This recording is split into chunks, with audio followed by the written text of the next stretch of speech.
Hello everyone. આજે સ્વાધ્યાયના 20 થી લઈ 24 સુધીના એક્ઝામ્પલનો આપણે અભ્યાસ કરીશું. એક્ઝામ્પલ 20. 10 સેન્ટીમીટર ત્રિજ્યા ધરાવતા ગોળાકાર ઘન સપાટીના કેન્દ્ર પર મૂકેલા બિંદુવત વિદ્યુતભારના લીધે તે સપાટીમાંથી -1 × 10³ ન્યૂટન મીટર સ્ક્વેર પર કુલમ્બનું ફ્લક્સ પસાર થાય છે. વિદ્યાર્થી મિત્રો, read question properly, then write information.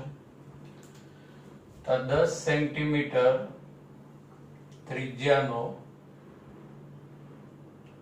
ગોળો, ત્રિજ્યા r = 10 સેન્ટીમીટર,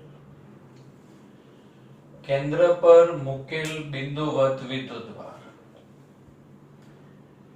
અહીં કેન્દ્ર પર કેવો વિદ્યુતભાર મૂકીશું? બિંદુવત વિદ્યુતભાર. અને સપાટી સાથે સંકળાયેલું વિદ્યુત ફ્લક્સ = -1 × 10³ ન્યૂટન મીટર સ્ક્વેર પર કુલમ્બ. વિદ્યાર્થી મિત્રો, અહીંયા ફ્લક્સ કેવું આપ્યું છે? નેગેટિવ. તો આપણને સમજ પડી જવી જોઈએ કે અહીંયા જે પણ વિદ્યુતભાર હશે એ ઋણ વિદ્યુતભાર હશે. જો ફ્લક્સ પ્લસ આપ્યું હોત, કેવું પ્લસ આપ્યું હોત, તો વિદ્યુતભાર પણ કેવું હોત? પ્લસ. ઓપ્શન એ, ગૌસિયન સપાટીની ત્રિજ્યા બમણી કરવામાં આવે તો સપાટીમાંથી પસાર થતું ફ્લક્સ કેટલું હોય? આજે ગૌસિયન સપાટી કે જેની ત્રિજ્યા 10 સેન્ટીમીટર છે, હવે એની ત્રિજ્યા ડબલ કરી દેવામાં આવે. કેવી? ડબલ, બમણી. તો હવે આ સપાટી સાથે સંકળાયેલું વિદ્યુત ફ્લક્સ કેટલું હોય? વિદ્યાર્થી મિત્રો, આપણે બધી જ ઇન્ફોર્મેશન લખી કાઢી. હવે કોન્સેપ્ટ એપ્લાય કરીએ તો કોન્સેપ્ટ આપશે વિદ્યુત ફ્લક્સનો કોન્સેપ્ટ. અને અહીંયા વિદ્યુત ફ્લક્સ = સૂત્ર લખીએ, ગૌસનો નિયમ Q/ε0. અને આના પરથી તમે આવું કહી શકો કે આ જે વિદ્યુત ફ્લક્સ રહ્યું એ બંધ પૃષ્ઠ વડે ઘેરાતા વિદ્યુતભાર પર જ આધારિત હોય છે. આ વિદ્યુત ફ્લક્સ એ ગૌસિયન સપાટીના ડાયમેન્શન એટલે કે પરિમાણ પર આધારિત નથી. એટલે અહીંયા ઓપ્શન એ નો આન્સર આવશે ϕ = -1 × 10³ ન્યૂટન મીટર સ્ક્વેર પર કુલમ્બ. તો અહીંયા બાળકો શું નોંધ લખવાની કે ફ્લક્સ એના પર આધાર રાખે છે? ગૌસિયન સપાટી વડે ઘેરાતા વિદ્યુતભાર પર. તે ગૌસિયન સપાટીના પૃષ્ઠ પર પરિમાણ પર આધારિત નથી. આથી આ નવી સપાટી સાથે સંકળાયેલો ફ્લક્સ પણ આપણને એના એ જ મળશે. સમજાઈ ગયું? બી ઓપ્શન. બિંદુવત વિદ્યુતભારનું મૂલ્ય કેટલું હોય? આ સમીકરણની અંદર q ને કરતા બનાવો. એટલે q = phi epsilon 0.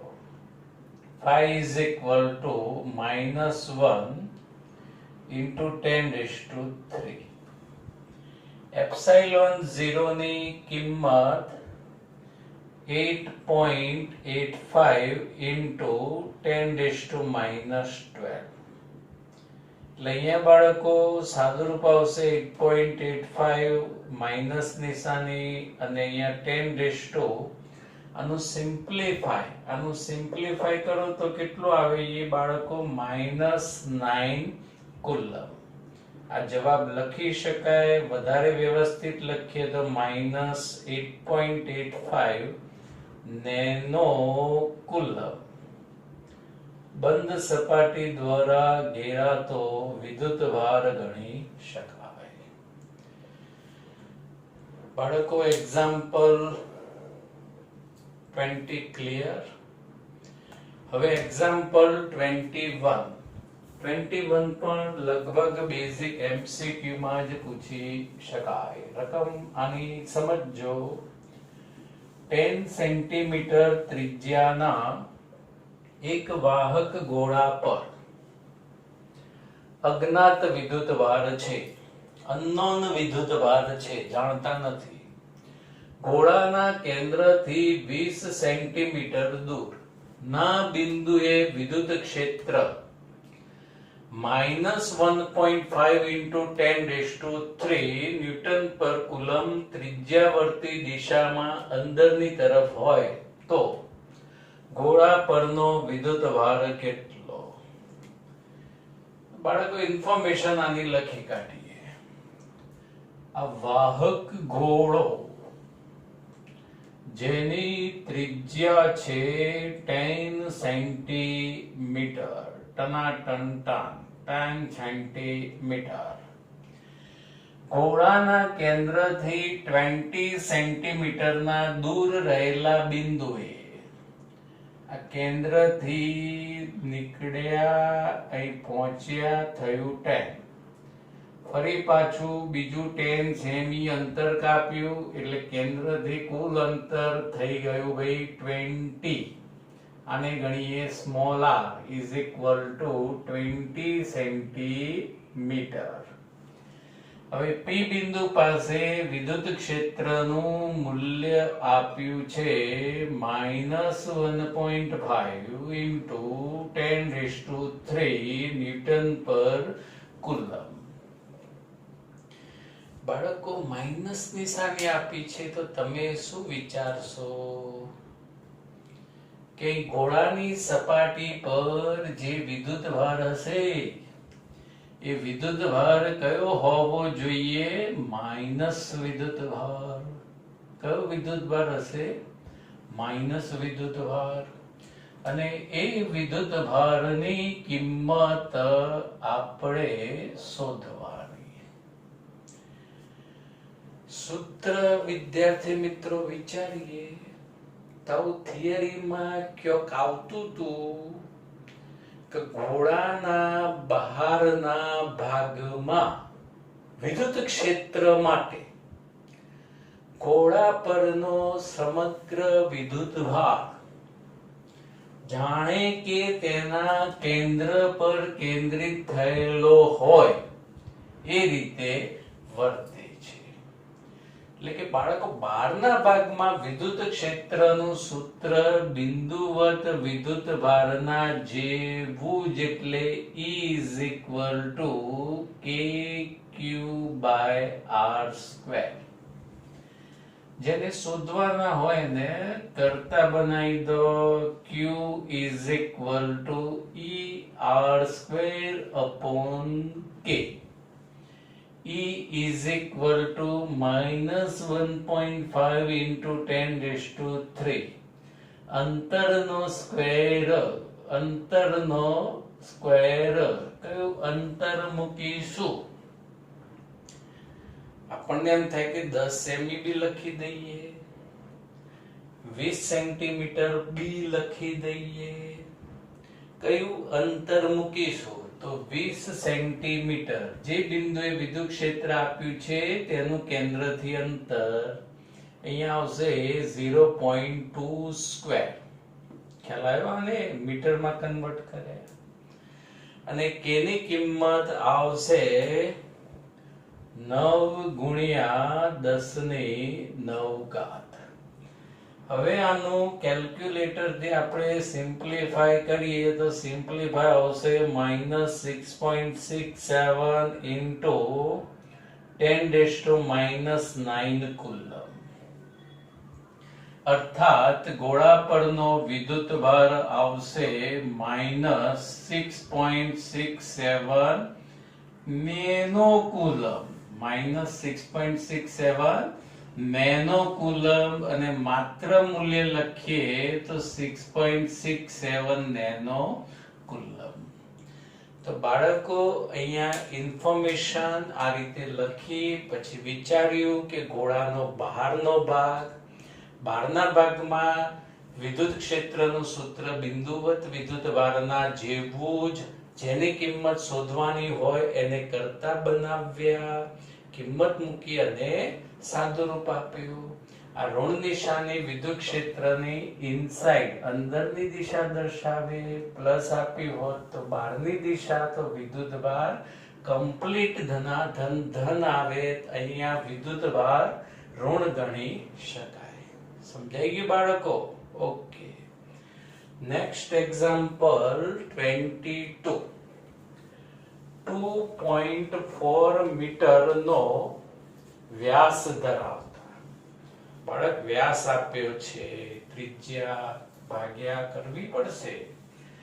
એક સમાન વિદ્યુત ભારિત ગોળા પર વિદ્યુત ભારની પૃષ્ઠ ઘનતા આપી છે બાળકો સિગ્મા 80 μc પર મીટર સ્ક્વેર. તો અહીંયા ગોળાનો વ્યાસ d = 2.4 મીટર, ત્રિજ્યા આના ભાગ્યા 2 1.2 મીટર, પૃષ્ઠ ઘનતા 80 μ 10⁻⁶ કુલમ પર મીટર સ્ક્વેર. ગોળા પરનો વિદ્યુત ભાર શોધો. ગોળા પરનો વિદ્યુત ભાર આપણે શોધવાનો. બાળકો કોન્સેપ્ટ કયો આવશે? તો અહીંયા વિચારો. પૃષ્ઠ ઘનતાનું સૂત્ર, વ્યાખ્યા વાળું સૂત્ર સિગ્મા = એકમ ક્ષેત્રફળ દીઠ વિદ્યુત ભાર. એટલે અહીંયા આવશે 4πr². અહીંયા વિદ્યુત ભાર q. ઉતાવળથી πr² લખી દેતા નહીં, કેમ કે અહીંયા શું કહ્યું? એ ગોળો, ગધેડો નથી કહ્યો. શું કહ્યું? એ ગોળો એટલે વક્ર સપાટીનું ક્ષેત્રફળ. હવે q = સિગ્મા * 4πr². સિગ્માની કિંમત 8 ગુણ્યા 10⁻⁵ લખી શકાય. કોઈને પ્રોબ્લેમ ખરો નથી? રાઈટ. 4 પાઈની કિંમત 3.14, ત્રિજ્યાનો વર્ગ 1.2 નો વર્ગ. એટલે બાળકો વિદ્યુતભારનું મૂલ્ય આવશે 1.4, 4 પછી 5 ગુણ્યા 10⁻³ કુલમ. ગોળાની સપાટી પરનો વિદ્યુતભાર આપણે શોધી કાઢ્યો. બી ઓપ્શન. ગોળાની સપાટીમાંથી બહાર જતું ફ્લક્સ કેટલું? શબ્દ સમજજો, શબ્દ પકડજો. બહાર જતું ફ્લક્સ, બહાર જતું, જંતુ નહીં, બહાર જતું ફ્લક્સ કેટલું? એટલે આ ચાર્જ રહ્યો વિદ્યુત ભાર આપણો કેવો હશે? પોઝિટિવ, ધનાધન વિદ્યુત ભાર હશે. તો અહીંયા વિદ્યુત ફ્લક્સ માટેનું સૂત્ર phi = સૂત્ર કયું આવશે? Q/ε0. Q 1.45 into 10⁻⁵, 8.85 into 10⁻12. અને આનું સાદુરૂપ આવશે flux is equal to 1.64 into 10⁸ newton metre square પર કુલમ. આ ગોળા સાથે સંકળાયેલું ફ્લક્સ ગણી શકાય. સમજ આવી ગયું? આગળ નેક્સ્ટ એક્ઝામ્પલ જે પણ એમસીક્યુ માં પૂછાય. એક અનંત લંબાઈનો રેખીય વિદ્યુત ભાર 2 સેન્ટીમીટરના અંતરે 9×10⁴ ન્યૂટન પર કુલમનું વિદ્યુત ક્ષેત્ર ઉત્પન્ન કરે છે. તો રેખીય વિદ્યુત ભાર ઘનતા ગણો. તો અહીંયા આપણે ભૂમિતિ દર્શાવીએ. અનંત લંબાઈનો આ રેખીય વિદ્યુત ભાર,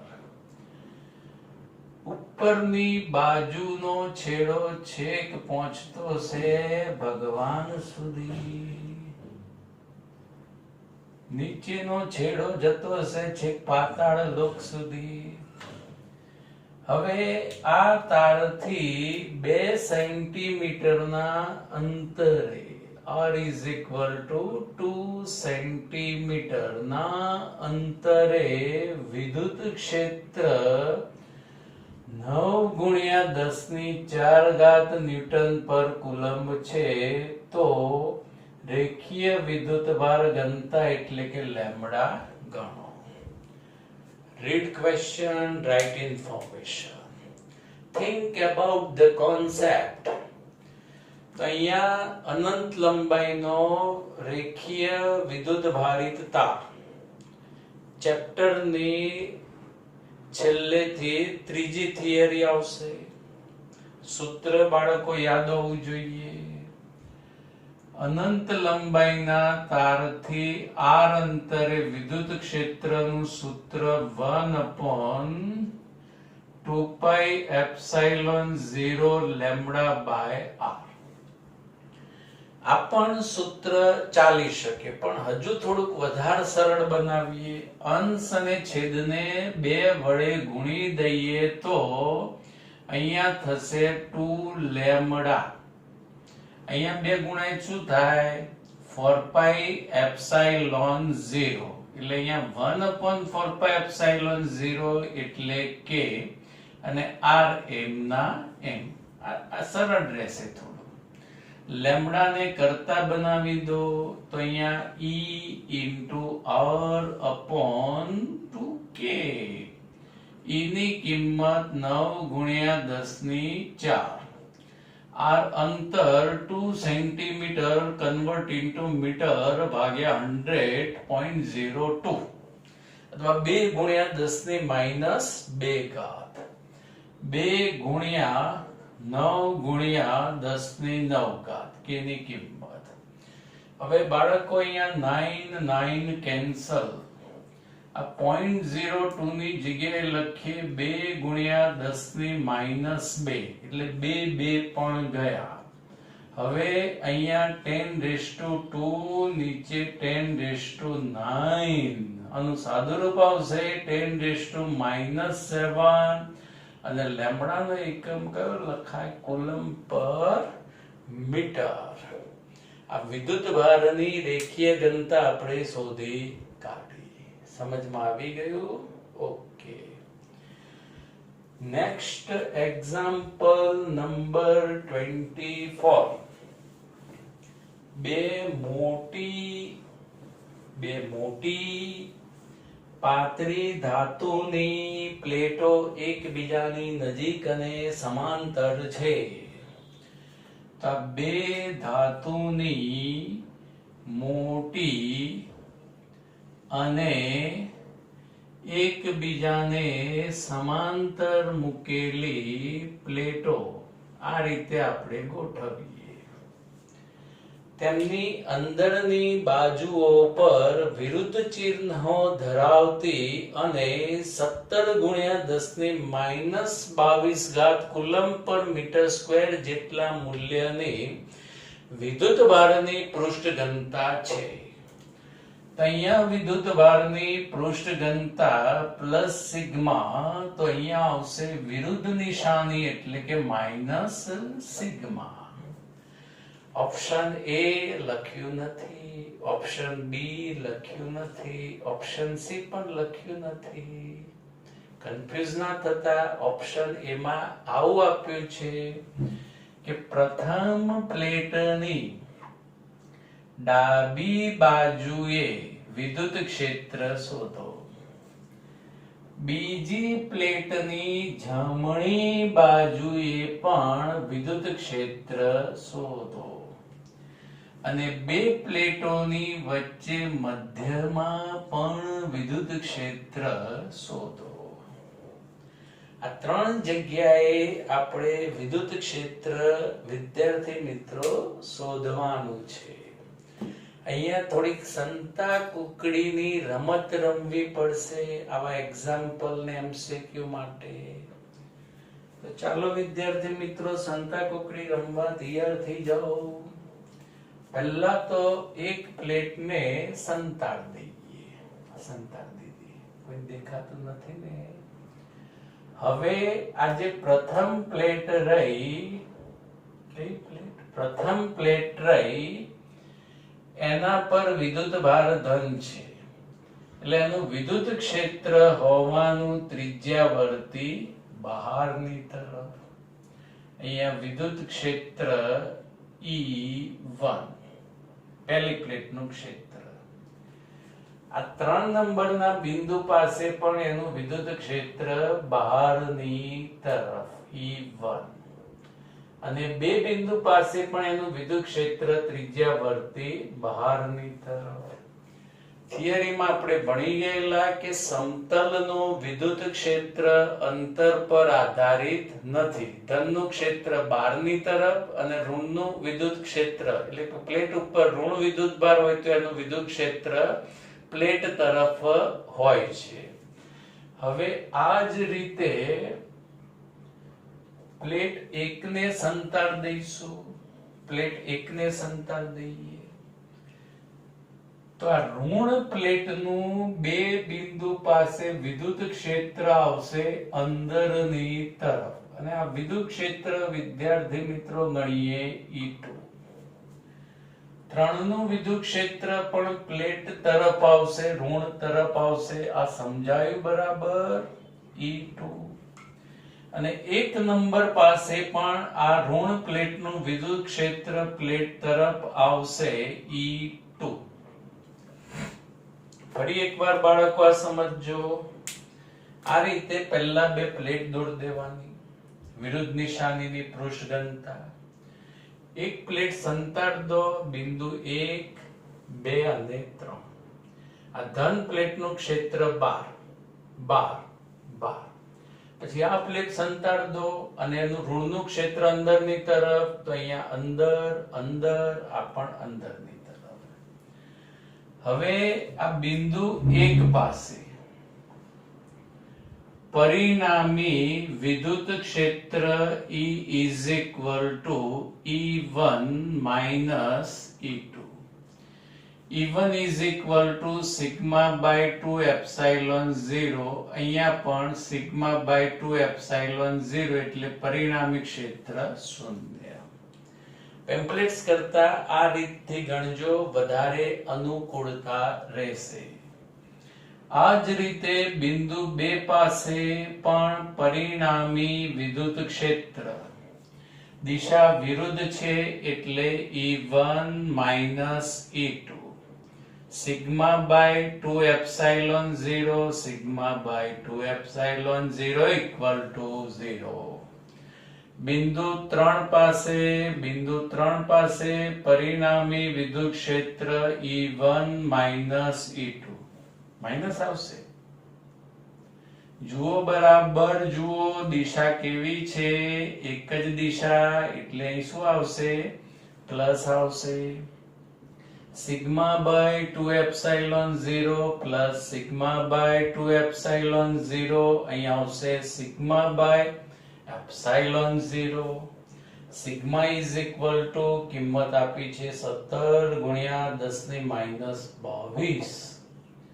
epsilon 0 8.85 into 10 raise to minus 12 અને આ કિંમતનું સાદુરૂપ આવશે 1.92 into 10 raise to minus 10 newton પર કુલમ. આ બે પ્લેટ વચ્ચેના પરિણામી વિદ્યુત ક્ષેત્રનું મૂલ્ય થયું. વિદ્યાર્થી મિત્રો, એક્ઝામ્પલમાં ખબર પડી હોય તો વિડીયોનો લાઈક કરજો અને જે વિદ્યાર્થીઓને આપણી ચેનલ સબસ્ક્રાઇબ કરવાની બાકી છે એ વિદ્યાર્થીઓ પણ આને સબસ્ક્રાઇબ કરજો અને થેન્ક યુ.